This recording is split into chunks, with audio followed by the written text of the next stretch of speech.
Keep on the sunny side, always on the sunny side. Keep on the sunny side of life. It will help us every day, it will brighten all the way. If you keep on the sunny side of life.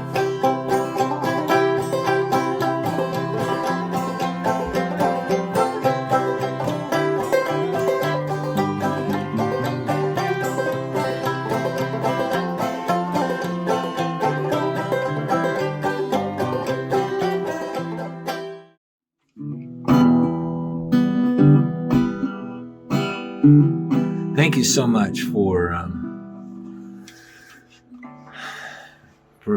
just watching this for a few minutes.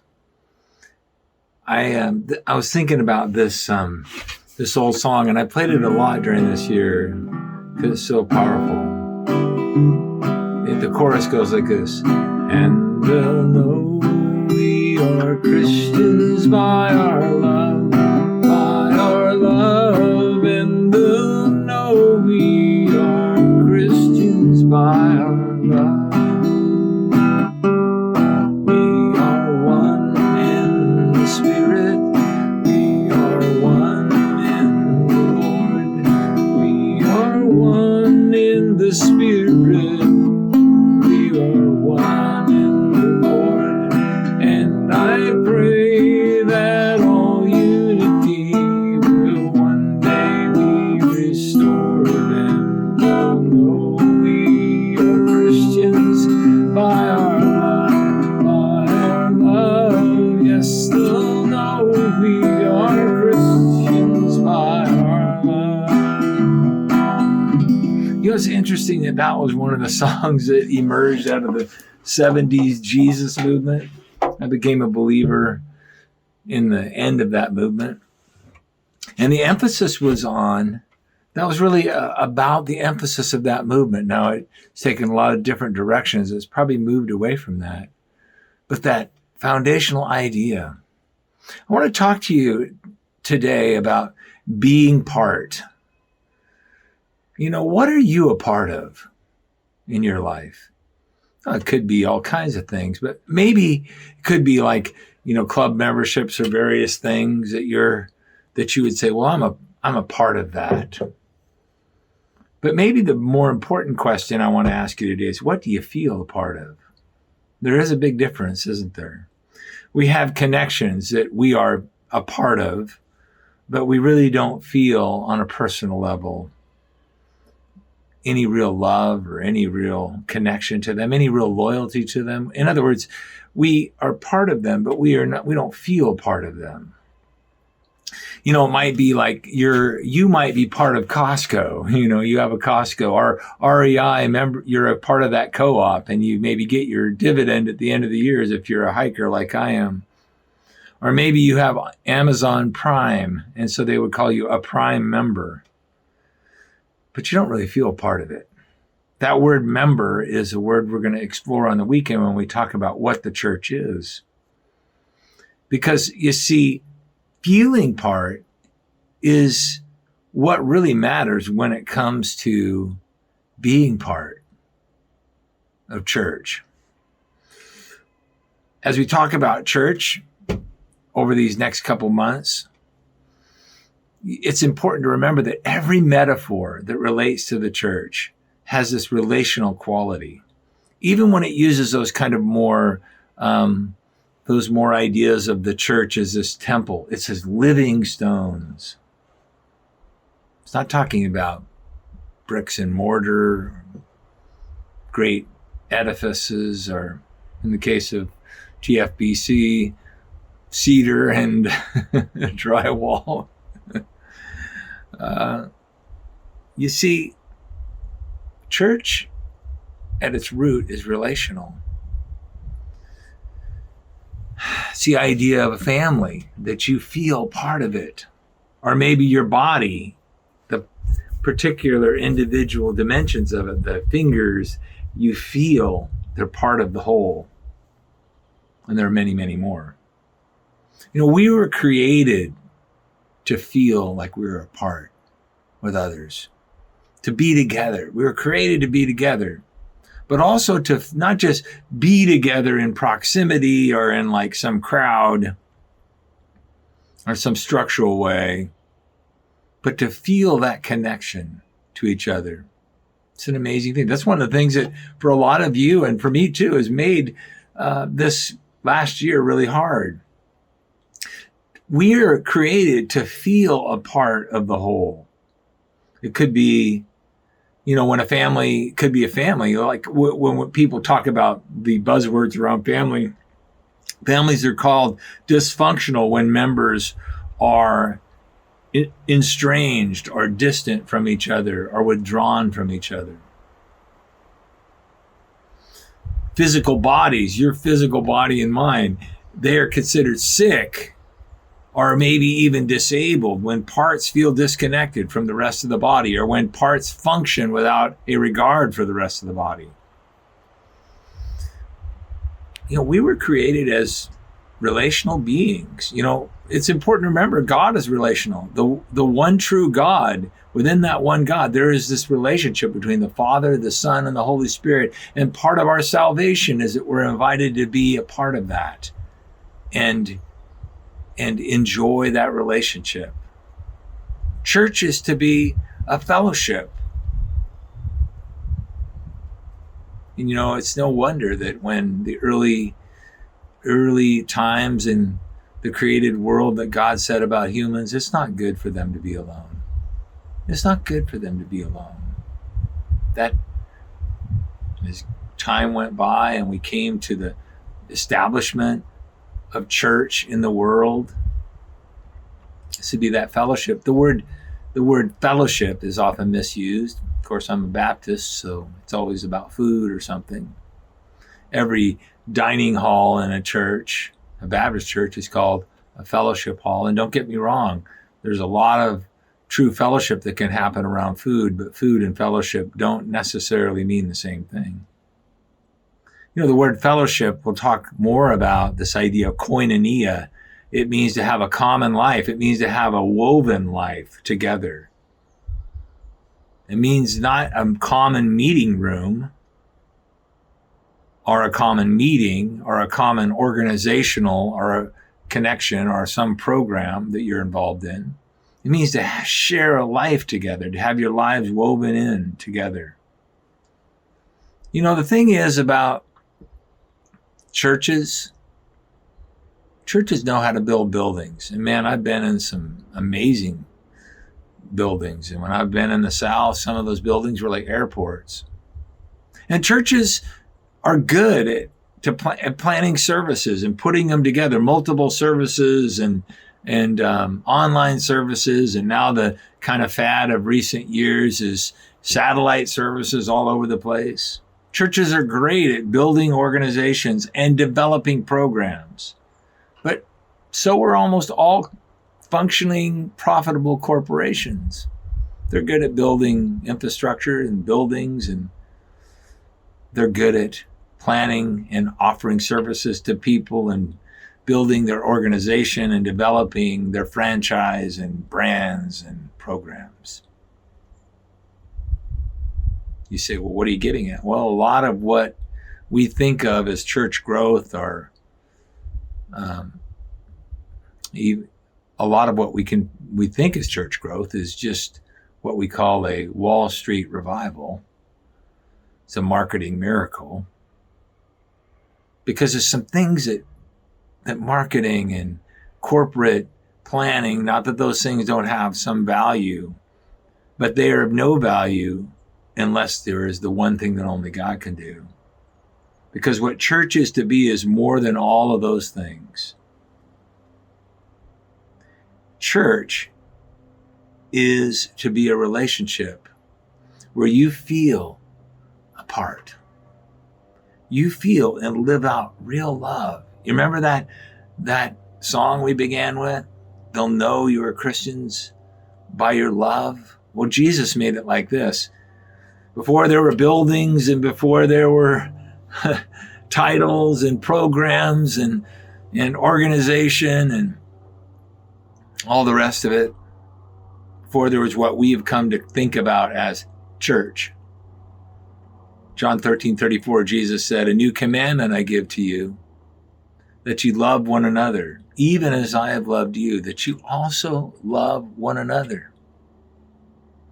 By this, all men," by this, not all that other stuff that wows us and impresses us, "by this, all men will know that you are my disciples, if you have love for one another." You see, there was this idea that you feel this love. Love is a feel word. It's not just, it is a verb, but it also encompasses more than that. It's the feeling of that with people. It's more than just action, it's feeling it. As a matter of fact, Paul explains it even before he gets to that great chapter in 1 Corinthians chapter 13, where he says, love is patient, love is kind. He says in 1 Corinthians 12, verse 26, "And if one member suffers, all the members suffer with it. If one member is honored, all the members rejoice with it. Now you are Christ's body and individually members of it." That's why when some of you have gone through hard times, financial struggles and difficulties this year, I would ask you about it, or others in the church would ask about it, and they'd feel hurt about it and try and help. And so many of you made that possible with your generosity.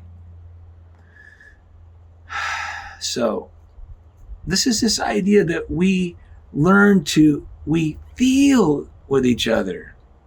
When one member suffers, I suffer. When one member rejoices, I rejoice. What Paul said in Romans chapter 12:15 is what church is. Rejoice with those who rejoice,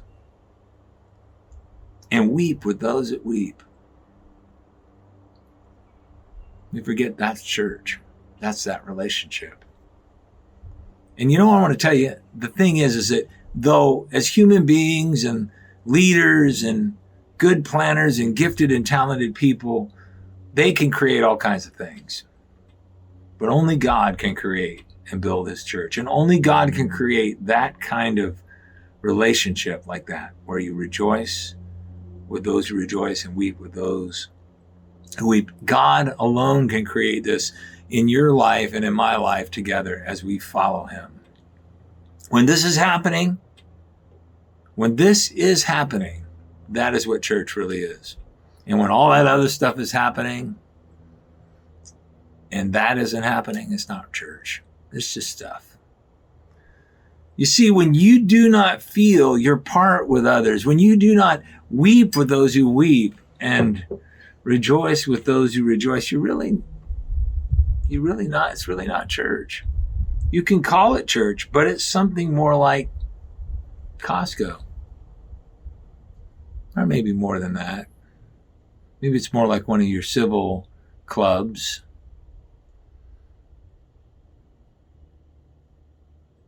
You know, so much of the church has become all about doing stuff and assimilating people by just getting them involved in things, and that has its place. But what God calls us to do is about being.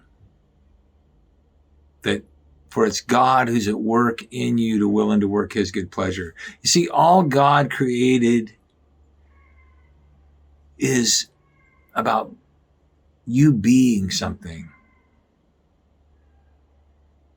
And when God creates something new in you, when he's moved in your life, and when God is creating this new person, this new creation, being results in God working through you and doing. Being precedes doing. There's no problem with having great programs or camps or offering good things to people, to our community service. There's no problem with that, but there is no powerful program on how to make you feel connected to church. There's programs that offer that, but they can't make it happen. This is a God thing. There's no box set we can get or series of messages that we can listen to becoming a church, because church is a way of living. It's a way of being. And this is what the Holy Spirit does. You see, let me ask you a question. Are you a spectator Or do you really feel connected to in part? You can learn a lot by asking yourself some questions. What are you seeking or choosing your church by? What are you seeking in a congregation? And what are you choosing that congregation? What standard are you doing it? Is it the ones I talked about? Great facility, great programs, lines within lines, and whistles within whistles, and everything else? What's the connective draw? Are you looking for a transactional service center where you put in or are you looking for a transformational relationship?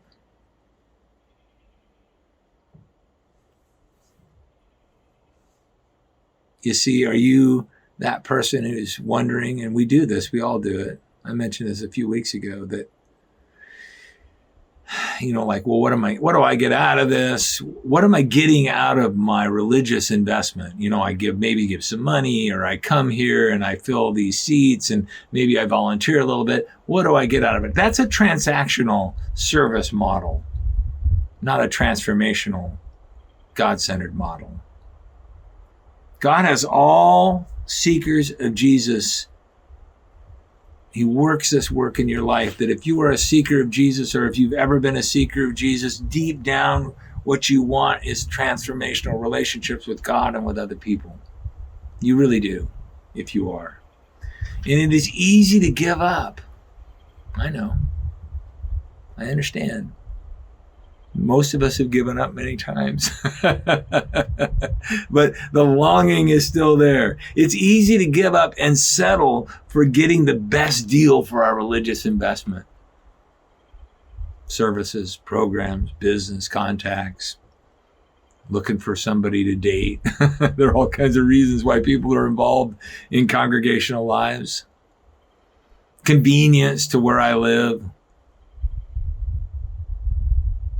But for church to truly happen, which, by the way, it doesn't as much as you might think, you, along with others, must feel a part of one another. It takes God to do what only he can do. Listen to this verse, and I'll close out with this. Colossians 2:2. And this is Paul's praying that their hearts may be encouraged, speaking about us, having been knit together in love. Who does the knitting? God does it. Knit together. And he says, here's what happens. And attaining to the wealth that comes from the full assurance of understanding, resulting in a true knowledge of God's mystery, that is Christ himself, in whom are hidden all the treasures of wisdom and knowledge. You know how that true understanding happens? It doesn't happen from just going to church and doing Bible study booklets, or sitting under some preacher. It happens through being knit together in love. That's what happens. And attaining the wealth that comes from full assurance and understanding, resulting in true knowledge. It's this connection we have. That word, to be knit together, it's a phrase. Some bibadzo. That's the best I can do.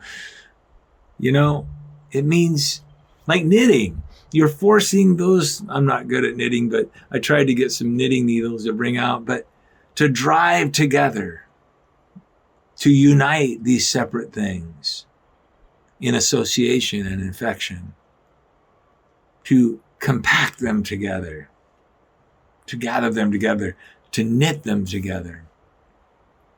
To be church, you and others must be knit together by God. He's the knitter. He is. And you're knit together by God in love. Agape love. This is what he's saying. This means affection, sacrificial affection. You feel that concern and that sacrificial affection. You weep with those that weep. You rejoice with those that rejoice. So let me ask you, let me close with this real quickly. You could say this, well, I don't have that. I go to church, and I don't really even have that for First Baptist TFBC Toledo. And since you've been being so, with this last year, I felt it even less. And you get on my nerves, Pastor Joe, and so I feel it even less. I'm about to shut you off. Well, before you do, just give me one more minute. Just remember, all of that might be true. But let me just say that. If you don't have that, feel apart, that you're knit together. Just remember, God does the knitting. So what is your part? Well, you have to become yarn, right? You have to become yarn. You must be willing to be washed and processed into the yarn so God can knit you and drive you together with others, very different kinds of other people, to make up the pattern, the beautiful pattern that he wants to create. That's right. This is why feeling a part of a church is more important than just going to activities or programs or trying to get back to the good old days. It's more important than buildings or worship services or worship attendance or crowds. Church is a way of living in a relationship of love with one another, knit together in love, hearts knit together. You know what happens when we do that? We become a warm and a beautiful miracle that draws those that cry, that need warmth, the warmth of Christ, close. It's kind of like a beautiful sweater somebody makes you. It's a comfort.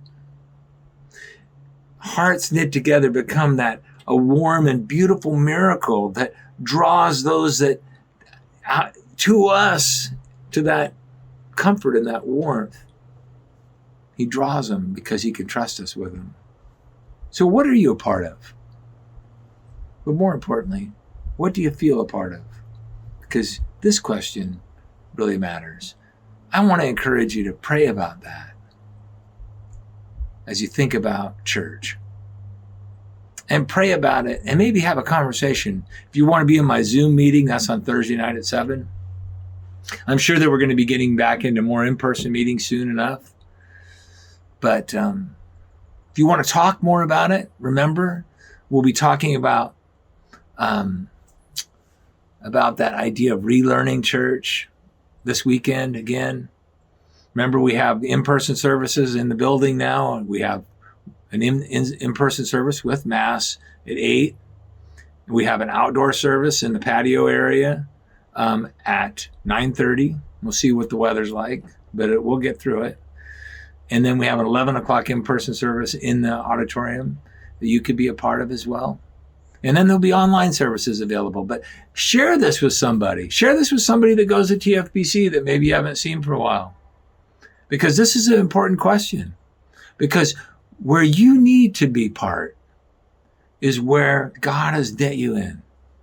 And if you don't feel part, remember, you have to let God make yarn out of you.